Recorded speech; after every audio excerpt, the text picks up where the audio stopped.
ఏం జరిగినా సరే కానీ మీ ఒక ఎస్పీ గారికి కూడా ఇక్కడ మా జిల్లాలో చెప్పడం జరిగింది. ఎమ్మెల్యేలు ఎవరిని రేపులు చేస్తుండ్రు, ఎవరిని కడుపులు చేస్తుండ్రు.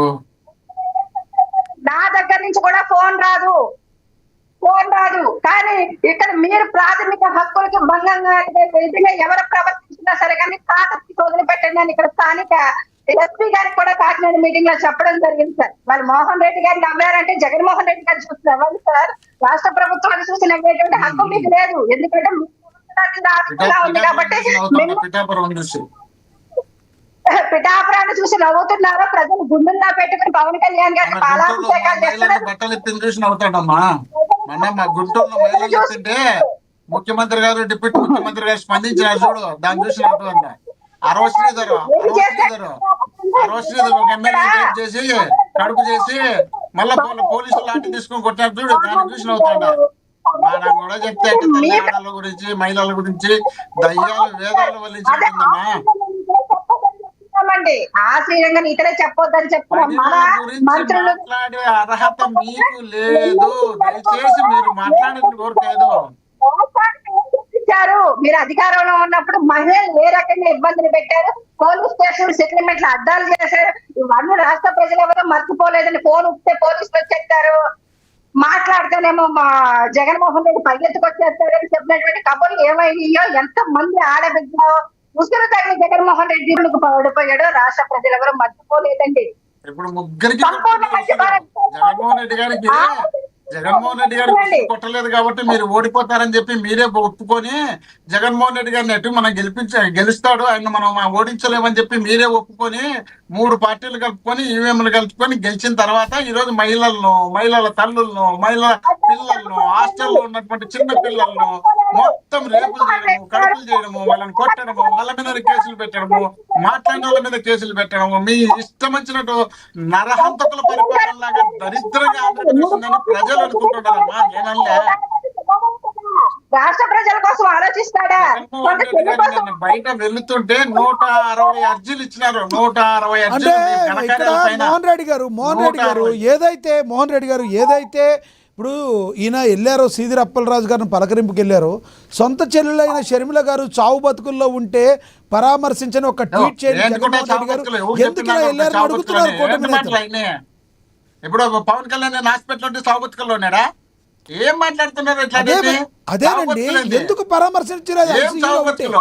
ఐసీయూ అంటే చావు బతుకులే కదా సార్.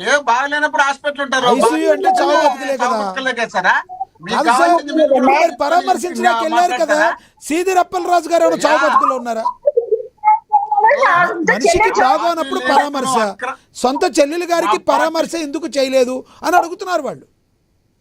మరి మన చిరంజీవి గారు ఎందుకు పోలేదు పరామర్శకు? అంటే ఉద్దేశంగా ఆయన అక్కడే ఉన్నారు, చిరంజీవి గారు అక్కడే ఉన్నారు. ఆయన ఒక్క ఫోటో కూడా రాలేదులే. ఇప్పుడు నా పార్టీని భ్రష్టు పట్టించినాడు, నా పార్టీని భ్రష్టు పట్టి సపరేట్ పార్టీ పెట్టుకున్నాడు, వీళ్ళ పార్టీలు యువరాజ్యం అధ్యక్షుడు ఉన్నప్పుడు నాశనం చేసినాడు, ఈయన చూడకూడదు అనుకున్నారా? ఏం మాట్లాడతారా? అవసరమా అవన్నీ? అవసరం లేని పంచాయతీలన్నీ ఎవరు ఇష్టం వచ్చినట్టు వాళ్ళు చేసుకుని మా పార్టీకి సంబంధించినటువంటి లీడర్ పైన అక్రమ కేసులు పెట్టినప్పుడు ఆ అక్రమ కేసుల కోసం వెళ్ళినాడు మాట్లాడడానికి వెళితే మీరు టైం లేకుండా చేసినారు. సరే వచ్చినారు, తర్వాత మీకు వచ్చిన బాధ ఏంది? ఇప్పుడు మీకు వచ్చిన నష్టం ఏంటి? ఆయన దారి పడిపోతే క్షణం వచ్చా మీకు బాధ. ఇప్పుడు రాష్ట్రంలో కరువు వచ్చింది, వర్షాలు లేవు, పంటలు లేనిపోయా.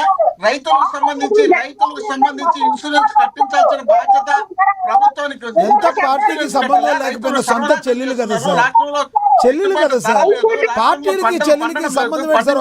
ఒక పేగు తెంచుకు పుట్టారు కదా, ఒక పేగు తెంచుకు పుట్టిన సొంత చెల్లెల్ని పరామర్శించకపోవటం దారుణం కదా మోహన్ రెడ్డి గారు. మీరు మానవతా దృక్పథంతో ఆలోచించండి. ఇప్పుడు సొంత చెల్లెల, సొంత చిన్నమ్మ, సొంత తల్లి, చంద్రబాబు నాయుడు గారు తండ్రి చనిపోతే ఇక్కడ దినాలు చేసుకోకుండా హైదరాబాద్ పోయినారు. మరి దానికి ఏం మీరు చెప్పలేదు? అది రాసుకురాకూడదు, దాన్ని తీసుకొని చూపించకూడదు. సొంత తమ్ముడు చనిపోయినప్పుడు ఒక్కరోజు కూడా చూడకూడదు, చనిపోయిన బుద్ధి వినాడు.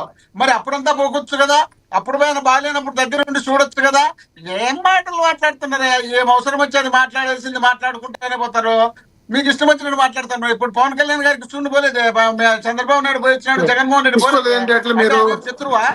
రాజకీయంగా ఎవరు ఇష్టం వచ్చినట్టు వాళ్ళు ఉంటాయి. ఏ సమయాలను బట్టి ఆ సమయాలను బట్టి నడుస్తుంటది. ఊరికి మన ఇష్టం వచ్చినట్టు కాదండి, జగన్మోహన్ రెడ్డి చేస్తే మాత్రం పుణ్యం, మిగతా వాళ్ళు చేస్తే పాపము. ఈ సొంత చెల్లెలు మరి అన్నకు పేర్లు రద్దు కావాలనే ఉద్దేశంలో భాగంగా కేసు వేసిందే, మరి సొంత చెల్లెలు కాబట్టి డిబేట్ పెట్టి మీరు చెప్పొచ్చు కదా, అప్పుడే మీరు చెప్పలే?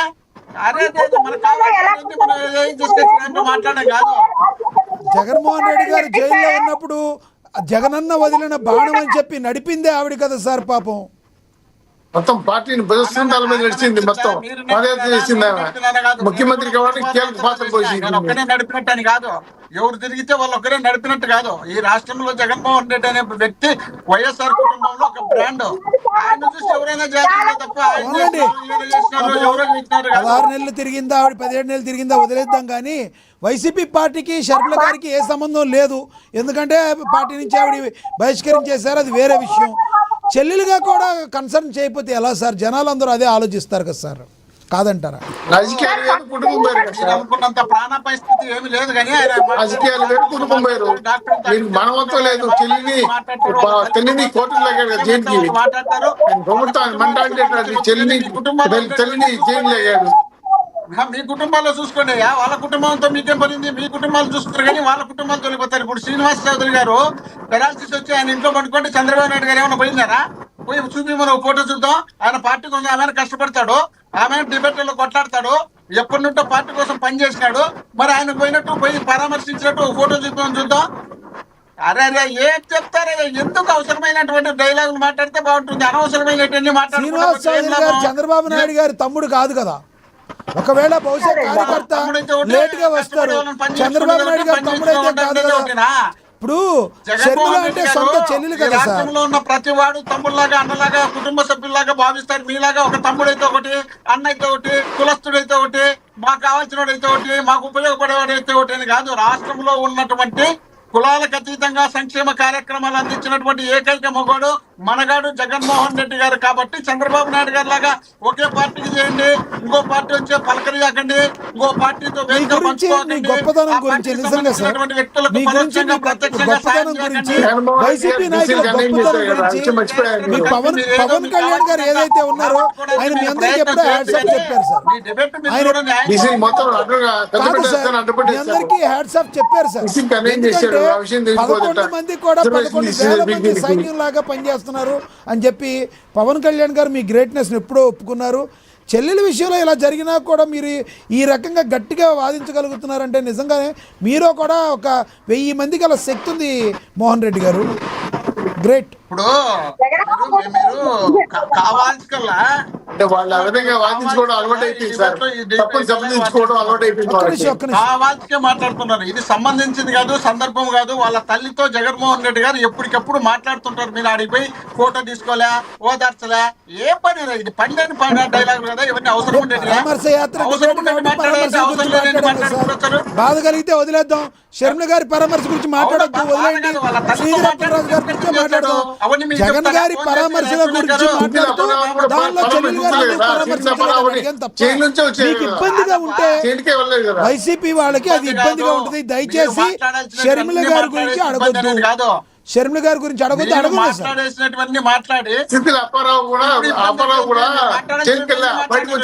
లేదు సార్, అంటే జగన్ గారి పరామర్శల్లో భాగంగా షర్మిల గారిని ఎందుకు పరామర్శించలేదు అడిగాం కానీ